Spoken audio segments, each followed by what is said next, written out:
Assalamualaikum warahmatullahi wabarakatuh. Perkenalkan, nama saya Fitrah Limbong dengan NIM 0601232030.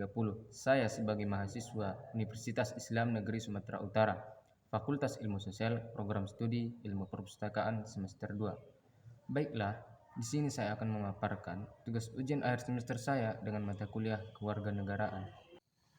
Mengapa civil society dikekang di Indonesia?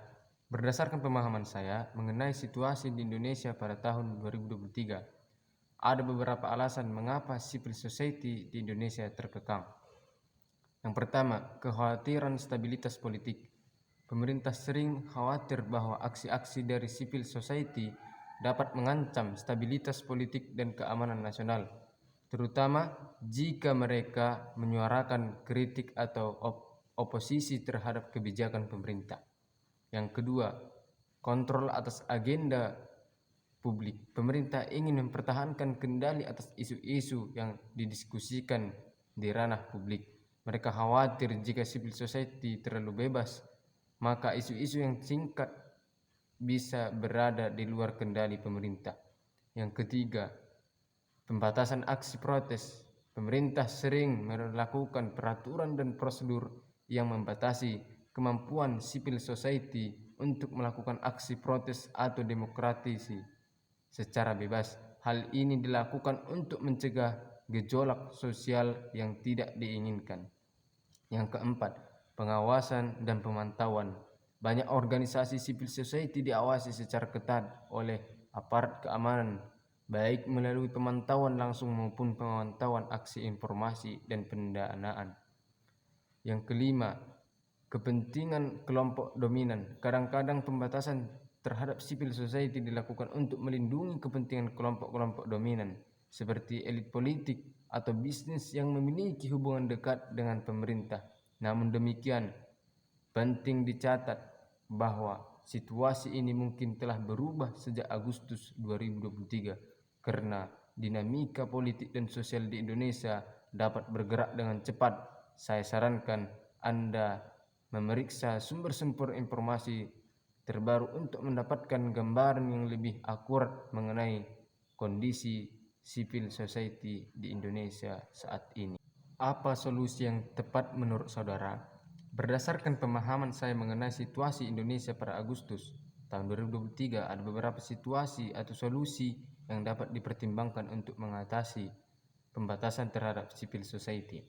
Yang pertama, penegakan hukum yang adil dan transparan.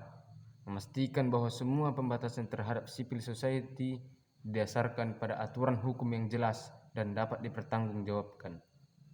Menghindari penyalahgunaan kekuasaan oleh aparat penegak hukum dalam membatasi aktivis civil society. Yang kedua, dialog dan konsultasi dengan civil society. Membuka ruang bagi dialog yang konstruktif antara pemerintah dan organisasi civil society. Melibatkan civil society dalam proses pembuatan kebijakan yang berdampak pada mereka. Mempertimbangkan masukan dan aspirasi civil society secara serius. Perlindungan hak asasi dan kebebasan berpendapat. Menjamin hak-hak sipil dan politik warga negara, termasuk kebebasan berserikat, berkumpul dan mengeluarkan pendapat. Mencabut atau merevisi peraturan yang membatasi kebebasan civil society secara berlebihan. Yang keempat, peningkatan transparansi dan akuntabilitas pemerintah. Meningkatkan transparansi proses pengambilan keputusan pemerintah. Menstabilisasi sistem check and balances yang efektif, termasuk peran civil society sebagai penyimbang kekuasaan. Yang kelima, penguatan kapasitas dan independensi civil society. Memberikan dukungan dan pendanaan yang mendandai bagi organisasi civil society. Melindungi civil society dari intervensi pemerintah yang tidak semestinya. Mendorong pengembangan kapasitas civil society untuk terlibat secara efektif dalam proses politik dan kebijakan publik. Sekian dari pemaparan materi ujian saya. Assalamualaikum warahmatullahi wabarakatuh.